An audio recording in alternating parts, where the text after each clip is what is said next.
went from 2 years to 3 years, and then 8 or 9 years later, it went to 4 years. And in that length of time, council has become totally disconnected with the public because the public doesn't talk to them and they don't talk to the public, and all council talks to is developers. Do you know what I mean? They're talking to developers all the time. That's who gets to them.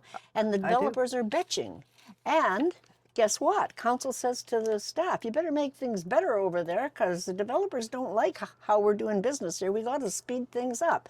So staff then start speeding things up, and everything goes to hell in the handbasket because they're not connecting with the community, with the people who elected them, only the developers who don't even live here, most of them.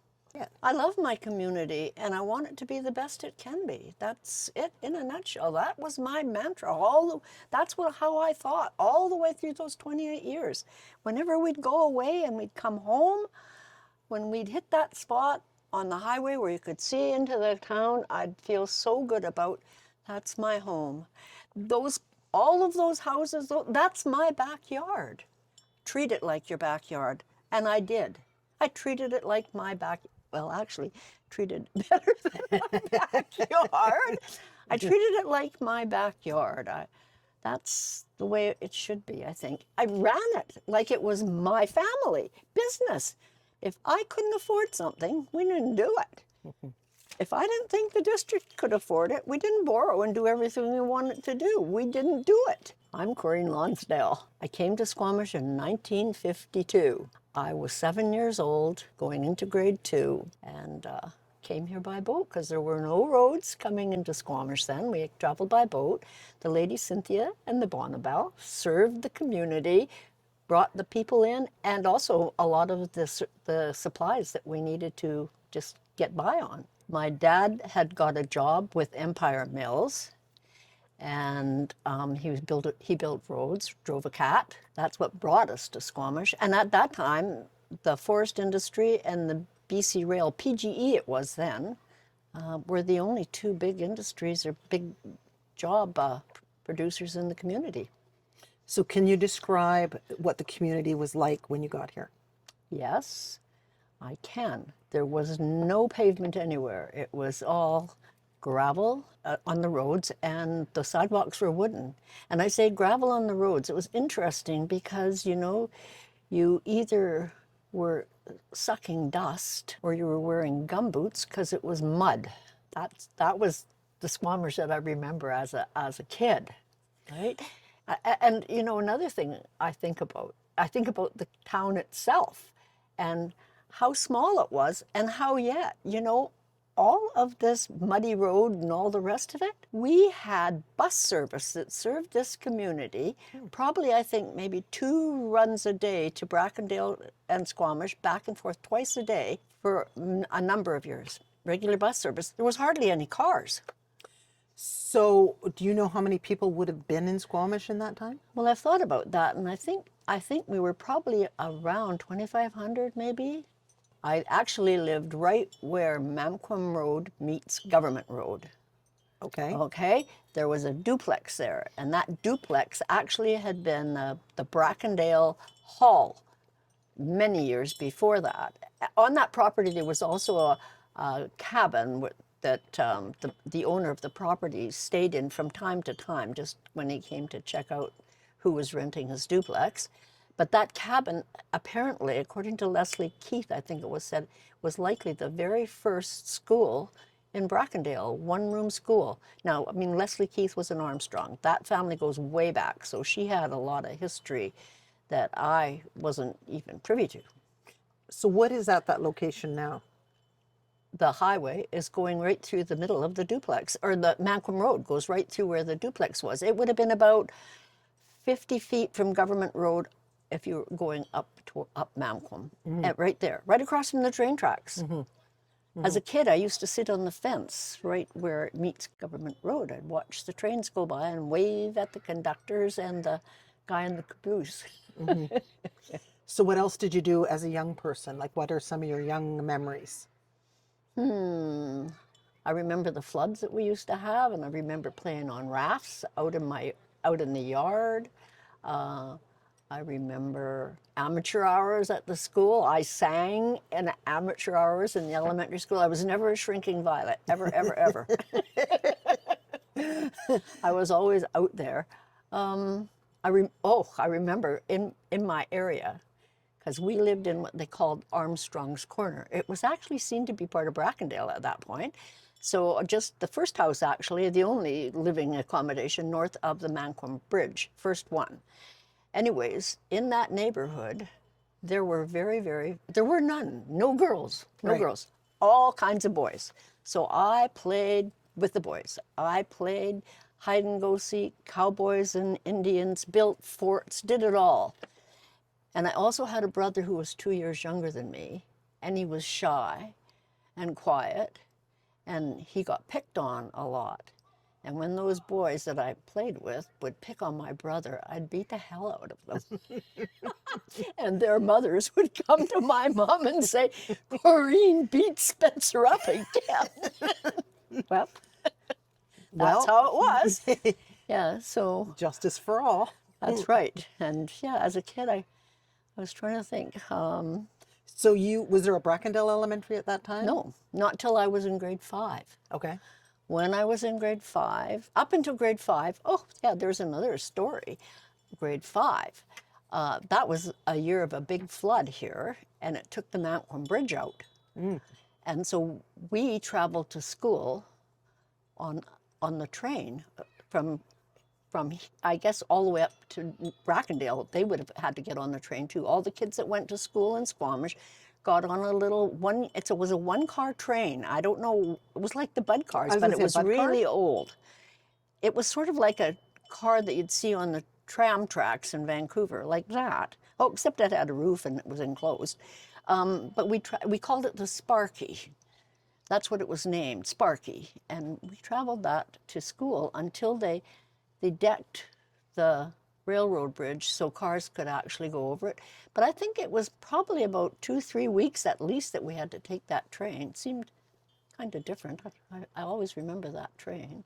And I remember that flood that took the bridge out. So did you go to school in downtown Squamish until Brackendale then? Yes, Or, yeah. because there was from no grade- Mamquam at that time. There was no Mamquam schools. No other school, period. Brackendale School was the second school built in the area, elementary school.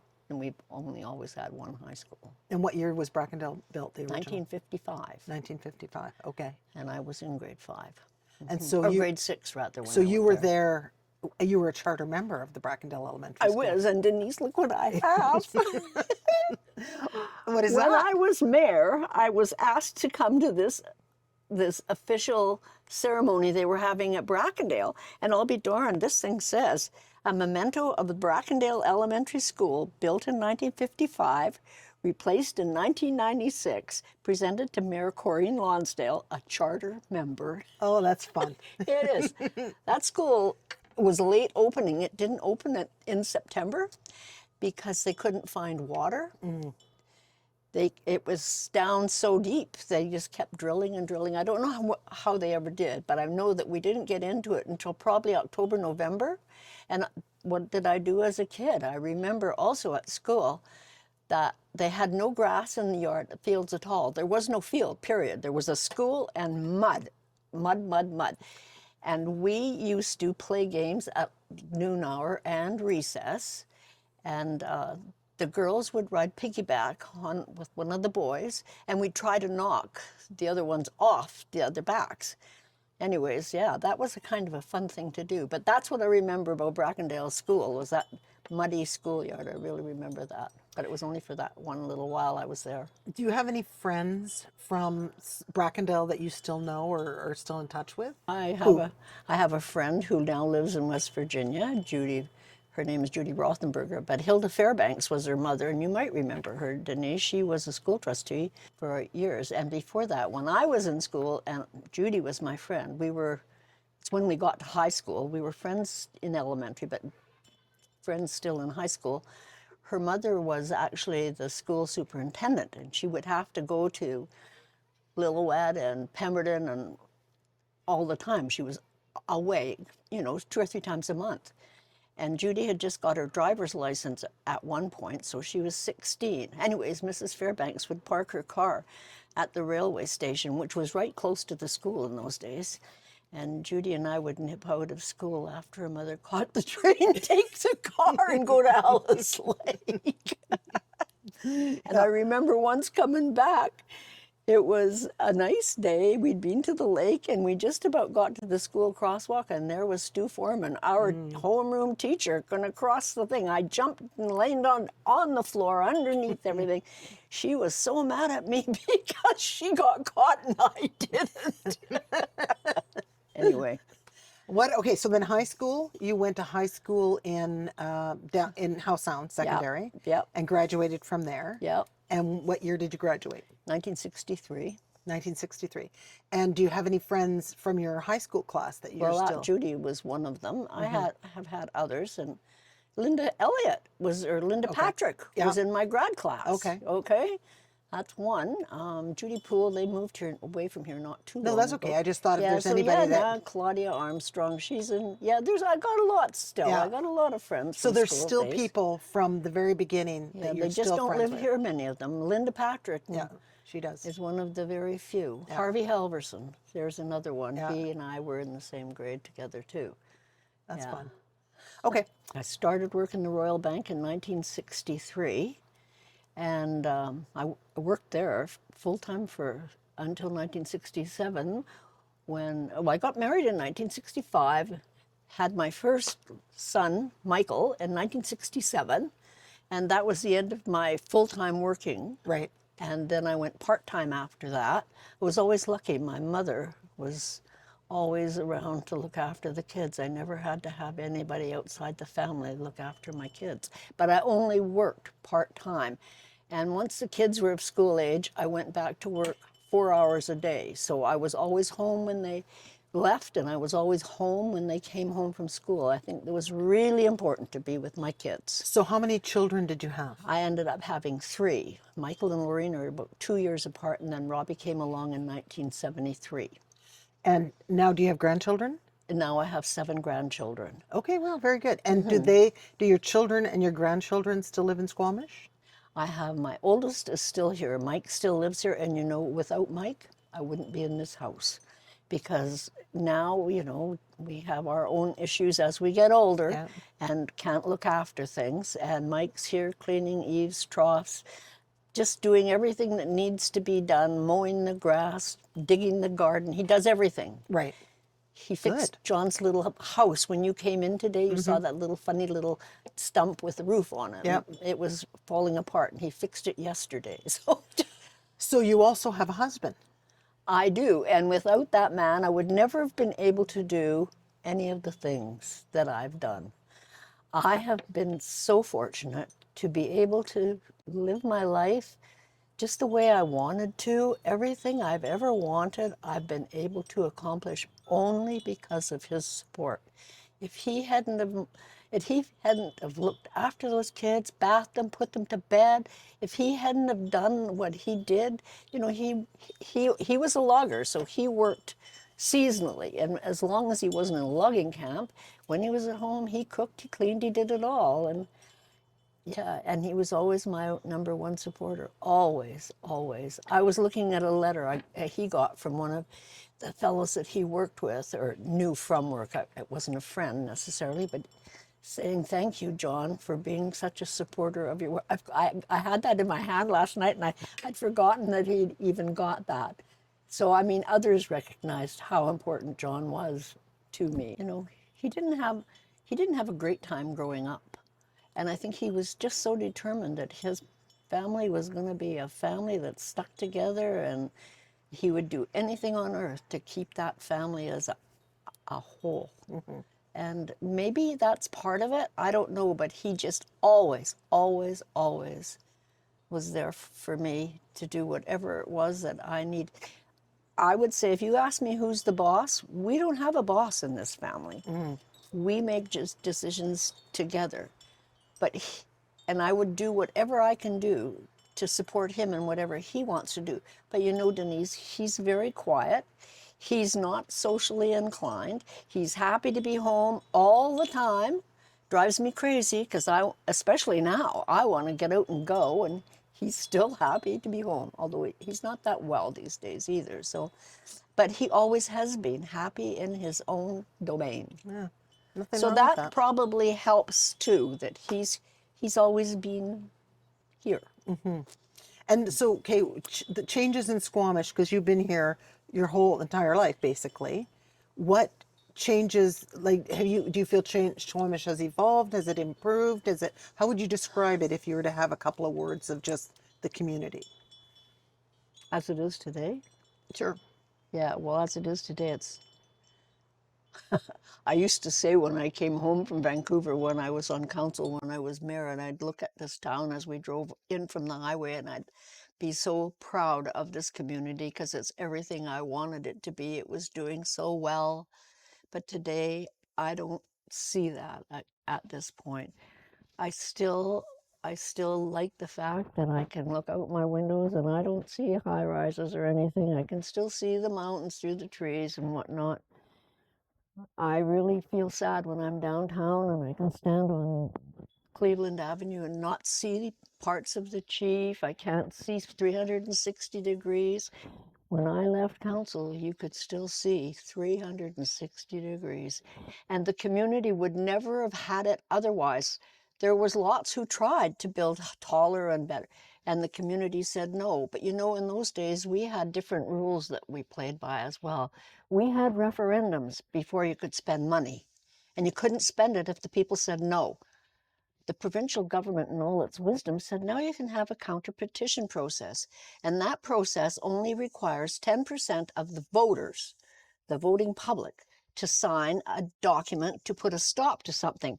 That's not easy. And the government knew what they were doing when the provincial government knew what they were doing when they put it into play. That counter petition has only failed once in this town, and that was about, I'm thinking 4 or 5 years ago, when it failed when they put out the counter petition to build the Public Works new facility at the Public Works yard. And somebody organized and they got out there and they got the signatures and they did put a stop to it. But unfortunately, as is normal, council waited exactly the prescribed amount of time, put out another one for the exact same thing, and guess what? They couldn't, that whoever organized it the first time wasn't there to do it Right. the second time, and it went through, and now we've got the Taj Mahal, in my opinion, for a public works yard. Sorry, I feel badly. I mean, I know that council doesn't do things to upset the public on purpose, but I think that's where they really started having a problem in the last few years, is that public safety building really made a lot of people angry. And from there, it keeps going on because now you don't have referendums to spend money anymore.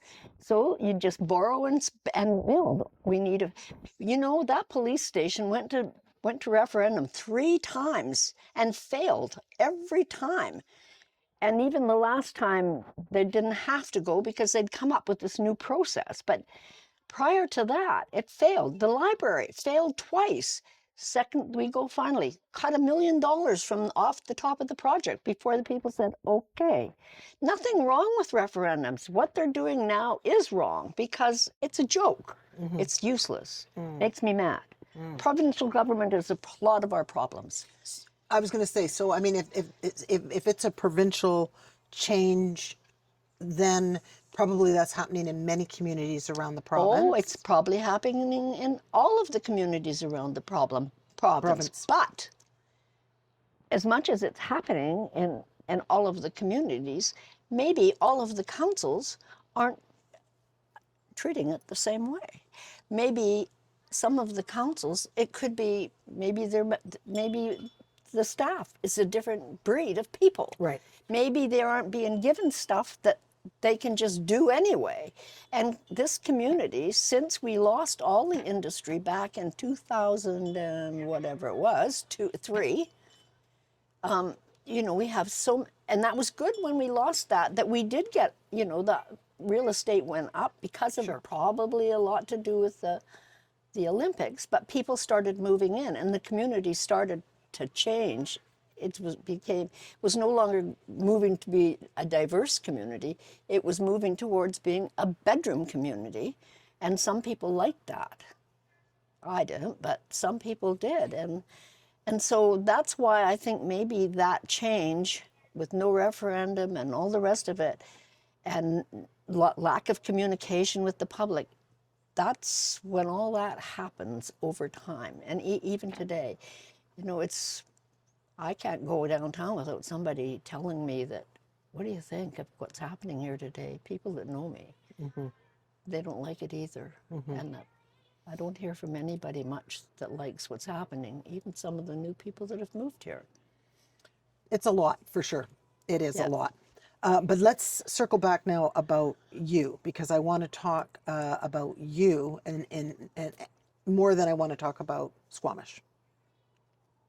Because I think what your legacy in this community is significant. And I could name a number of milestones for you. You could name a number of them for me. You've been involved in pretty much every group that the community had. So first of all, before we talk about your political career, which is a big one and significant, let's talk about some of the other things that you were involved in. Like, Add to that little bit about what's happening with council. And again, it goes back to the provincial government. The provincial government has mandated that we increase our density right. to into an area. We can't do it. We shouldn't be doing it. This community can't support that kind of building. But the provincial government says we can. But guess what? Why can't we support it? It's because the provincial government has not provided the infrastructure to enable it. Our hospital, 20 beds. Seashell, 60 beds. Come on, that's bad in itself. We have one long-term care facility in Squamish. There's several on the Sunshine Coast. I was just comparing, that's where I was doing some comparisons with the Sunshine Coast. Assisted living, they have several of those too. We have one. I mean, we're treated poorly. And it just makes me angry because it's the provincial government that's putting us into this mess. I never got into schools, but I'm betting you we're in the same category with schools because, you know, for a long time our population grew, but the people that moved here had no kids. I remember the survey that was done, and they were singles with good jobs, professionals, and no kids. I forget what the terminology was for them in that days. Dinks. Double income, no kids. Dinks. They were dinks. That's what they were. Well, they were only here for about 5 years, and they loved it here and bought houses, and then they started having kids. Now, the largest part of our growth is coming from seniors because all those dinks need parents to look after their kids. Yeah. And their seniors are moving here in droves. And good, I'm happy to have the seniors here. It's better to have a nice balanced age groups across the board, but I think not one of those ever asked themselves, what's going to happen to me when I can no longer live in whatever I'm bought to live in? Right. Where am I going to go? They'll send you anywhere in Vancouver Coastal Health. You might end up in White Rock in long-term care. And you go there when you're elderly, and let's face it, your friends are all elderly too. We can't drive that distance to visit our friends. Yeah. The provincial government, to my mind, needs to be taken out and tarred and feathered because they are the biggest problem. But our council hasn't got enough jam to stop. They need to stand up and say, we are not doing this. Right now, look at that crazy plan they had to put that temporary homes down there by our park. That's not going to be there now. Thank God. But now they're saying, okay, not our council, province is saying, we're going to put it wherever we want, and we'll tell you about it after we pick the place. In my mind, and if I was there, by God, I'd be saying, I'm the mayor of this town, and my council supports me, or else I wouldn't be saying it, and we're not going to have that hearth and health and heart, I can't remember the name of the program that they bought into, take it and stick it, because you're not going to override our land use abilities. Well, I think we could probably do a whole hour or maybe 3 hours on the politics, Corinne, because Now, are you running for mayor? because you're making some really powerful points here. But I want to also talk about you. I want to rant. And I think that's, I mean, I think partly that is you. I think that's partly why you've had such a I know feisty. somewhere I read in something in one of those papers that I was feisty, and I think Yes. maybe I am. You are. And I mean, it's great to see that you're still equally as passionate and Every feisty bit. about this community. And that's fantastic. It makes me cry. And I think that's clearly why you had the success that you had. But I mean, you were a mayor for how long? 9 years. 9 years. And 9 continuous years or 9 separate years? Continuous. So you were Squamish's first female mayor. But how long were you on council around that? I was on council from 1983 to 1988, and then I was councillor again after 2003 or 2002. I'd have to do. I can't remember. So approximately how many years were you on either mayor or council? Well, if it was 9 years for mayor, and 16 years, I guess. No, 16 and 9 is 25. That's right. It was 25 years on council. So 25 years you gave to this community. I lost one election. In a leadership position. Okay, so I mean that's exciting too. But you that lost. I lost when the first time I ran for mayor. It was an interesting time because, there's all these rules around elections, and you don't have to file until a certain time and date. So Chuck Harvey and I were both on council at the time, and we both were right-leaning, no question about that. Thought a lot the same. And I was running for mayor, and so was he. And I said, Chuck, don't run, I'm going to beat you. And he said, no, you're not, I'll beat you. And anyways, we had this ongoing thing throughout the campaign. And 2 hours before closing of the doors to put your name in, Ian Tobas, previous mayor, went and entered into the race. And Ian won. And he won, and I lost by 6 bloomin' votes. But for some people, that would But have been that was the a good end. thing. No, that was good. That was really good that I lost. You know that?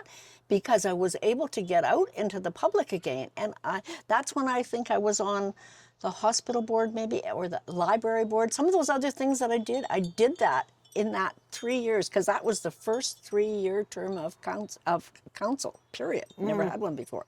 But for that 3 years, I went back out into the community. I went back to the ballfields, at that point in time, I was watching my grandson play soccer. But, I was connected with the people again. And I knew what happened, because I think as long as you're on council and you never get off it, you don't realize that you are not talking to the public the way you used to. Right. They don't phone you anymore. They don't. That's You may interesting. think you get phone calls, but you don't get the phone calls that you would have thought you'd get.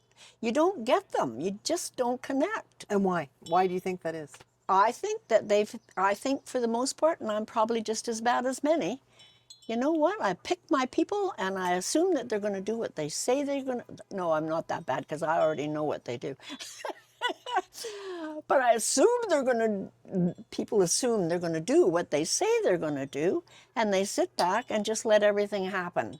And they don't get involved. They see something go haywire, but they still don't pick up that phone or pick up a pen or go to the computer. They don't email. They don't express themselves until things get so out of line that now, and I believe that's where we are today. I don't know what's going to happen this next election. It all depends on how many new people will run, but I don't know if things are going to change at all. They may not. Do you think in part that's because people don't, I get that you've said it's something that's always gone on for the 25 years of your council, that once you're on there, maybe you're not as connected with the community. But do you think it's exasperated right now by the fact that there's so many new people? That's partly why I'm doing this. There's so many people. I'm not connected with, I don't even know what people think anymore because my world is small. Yeah, we all have our own little worlds that we live in, don't we? We all do. Right. And my world these days is pretty much seniors. Right. That's just the way it is, who are being pooped on. And I think it would depend on whatever group you're in. If you're in with the gardeners, or you're in with the climbers, or you're going to have the perspective from that group. That's right. I think it would be difficult to have the cross, and there's so many different types of people now in our town, so many different groups, and people here for different reasons, and It's interesting, Denise, because just 2 weeks ago, there was a celebration at the 55, celebrating the kitchen being open for a year, because that's been something that the 55 people, the seniors have been looking for a long time. It didn't open for the seniors, though. It opened for for the school kids, but it's been opened by, I guess it was Squamish Can and Helping Hands, or Under One Roof now, I guess it's called. Under One Roof, Helping Hands in the District of Squamish, and I'm not sure if there was another partner in there somewhere. But they opened it to make lunches for the school kids, and that's a wonderful program, and I'm so glad they're doing that. I'm happy about that. And so, as an aside, we get to have soup and sandwich once a month. The seniors do in the senior center. So so you were working at the bank, you were a mother of a small family, and what were you doing? Like, what kind of volunteer work were you doing at that time? Well, my grandmother was very involved in the Canadian Daughters League, and it's a nationwide women's fraternity, actually. It's a fraternity. You vote to get in and out, which is archaic. But, anyways, and I grew up with that as a kid. My grandmother was always involved with them. She was a provincial president, she was a national. And so it was part of who I was, I guess. And I was looking for something. I played bingo with Judy Horth. We played bingo all the time, but I needed more than bingo. Yeah. And so I started a Canadian Daughters League Assembly, a chapter in Squamish. And it was very active for maybe, I don't know, that would have been 69, 89, maybe right up until 1992 or 1993, just about when I ran for mayor. Then I started backing off. But that organization was very, very involved in the community. We raised funds. We did lots of good things. The flagpole outside the Civic Center right now, or the Brennan Park, was paid for by the Canadian Daughters. We did lots of good stuff and had a lot of fun together, too. It was a great organization. So I did that. That was, I don't know what else I did. You see? You're involved with the scouts Oh, when my and the kids? guides Yeah, okay. and minor ball? Yeah, okay.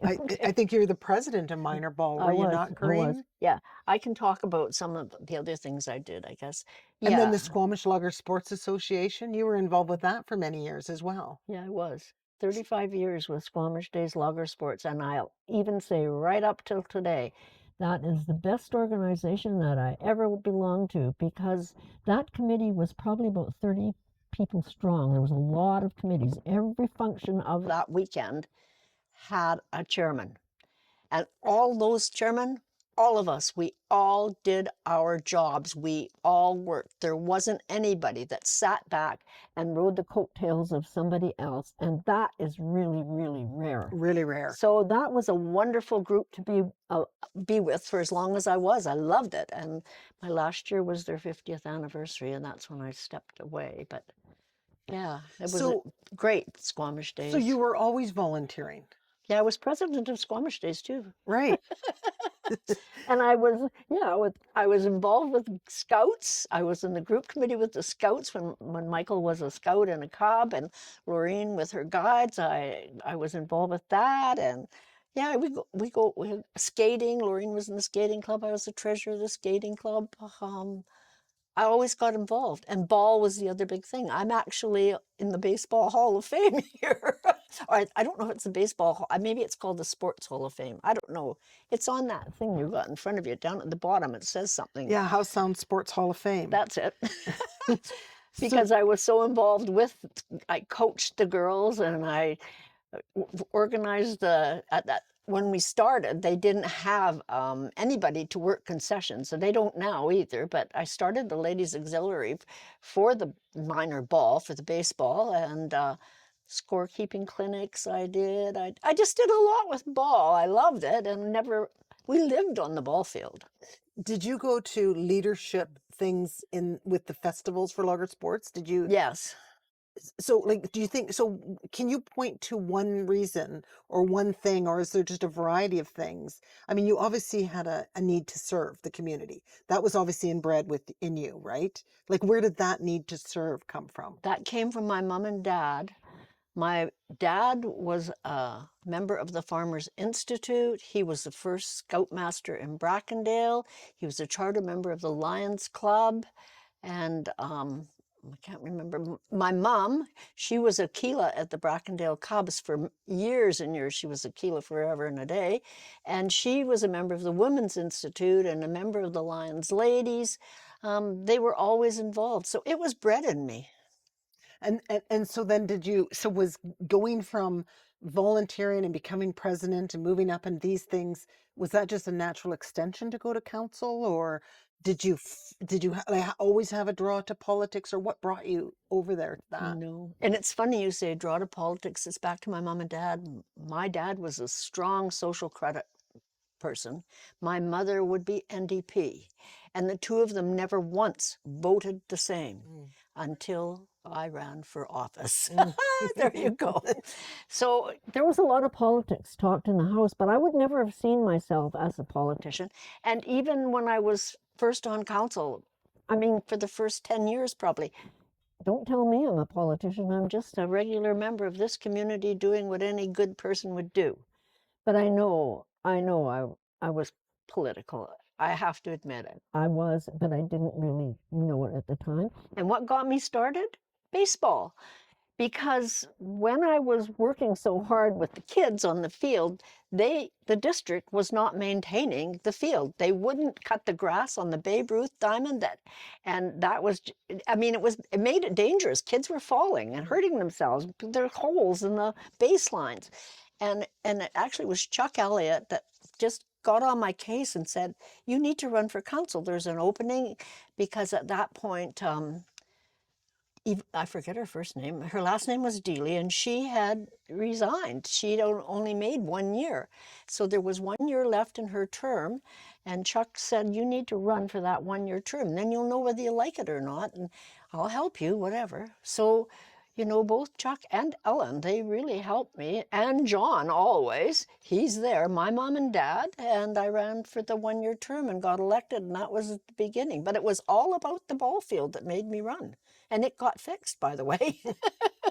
So I think today, 2026, it's different a little bit from that time, because I think in those days you weren't a politician, to your words. You were just a community member who saw a need and was stepping up and saw this as a means to an end. Now I think it's a little bit different, and I don't know. I mean, I think there's a lot of differences. But do you think it's the same still? Like, do you think somebody who just has a love for the community should step up? Or do you think, like, who should be stepping up in your view? Who would you like to see run? Well, you could. I'm serious. You could. Anyway, and there's others like you, I think. I'm not sure. Denise, you are unique. You know that. Um, and that's a good thing. Thank you. But this is about you I know and the that community. you asked me the question. Yes. So now I've told you. Yeah. Do I think there's many that can run for that office? Because I'm now where I'm at in life. I'm 81, nearly 82. I don't, people are asking, and they're serious, ask me to run again. So that's how I know things are bad out there, because people are being serious and asking me to run for mayor again. And I'm saying, hey, come on, I've done my time. Right. I'm not there, but I really would. I wished I was there, but I'm not. So that's it. Like, what type of person should be running and doing this? I think you have to have the courage of your own convictions. If you believe something, then you need to follow that belief. You need to, at all costs, do what's right for you. Do whatever you need to do to be able to sleep with yourself at night, and do it. You can't just close your eyes and pretend something that you didn't like is okay, because it's not okay. And I honestly think some of that's happening right now. And it hurts, because I know some of those people, and it hurts that some of the things that they said they were going to do when they ran, they're not doing. And it's because maybe peer pressure, I don't know exactly why, but they're not They're not who I thought they were. So it's really important to be yourself. To have courage. You have to have courage. Hattie Hansman and I had a falling out long before she was on council. And we did not speak to one another for a long, long time. And then when we started to speak to one another, it was just, whatever. And she wanted to run as a counselor. And I thought, well, let's take her under your wing. She doesn't think the same way. I mean, I'm not as green as grass. And I saw Patty as being as green as grass.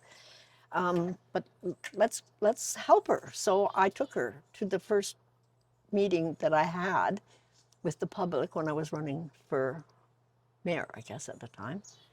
And I think I helped her get elected, actually. But now there was somebody who we didn't see eye to eye on hardly many topics. We just didn't. But you know what? I'd say she was a good friend. Because you can look past that. You can respect a person because they are who I said you need to be. Somebody that had the courage of their convictions, that stands up for what they believe in. And Patty was that person. Right. I didn't necessarily believe in what she believed in, but I respect her for that part of her, and I quite like her as an individual. Okay. So now tell me about some of if you had to pick one or two or three people, if there's somebody in your rich Squamish past that you think has gone without acknowledgement or enough acknowledgement, that's quietly slipped through that nobody's really talked about or given any fanfare to, would you have a name? Yeah, I would have said Bill McNenny. Yeah. And why? Easy. Because he was always there. I mean, he ran for council. I'm not sure he really wanted to, but he saw a need in the community. And he was just a really good man. Just a really good man. Yeah. That's a good one. Bill. Any others? Oh, He's a I don't good know. one. I mean, when you say that hasn't been recognized, I mean, Dr. Kindry, obviously, but he's been recognized. And I don't know. You were Squamish Citizen of the Year 1992. You had the Queen's Royal Jubilee Medal in 2003. That was big for me. You know why? That Jubilee Medal was presented to me by Iona Campanola, and that lady, I really admired her. So, yeah, so was Premier Campbell. He and she issued the invitation and presented me with the medal, but it was her that really, really made me feel special. And then the Royal Canadian Legion Community Service Medal, 2001. The Howe Sound Sports Hall of Fame. The Life Member of the Lower Mainland Local Government Association. UBCM Long-Term Service Award, and many, many others, Corinne. Do you have, your body of work for this community has been remarkable. Is there something that you feel like was under-recognized or that you just keeps you a glow on your heart through the night?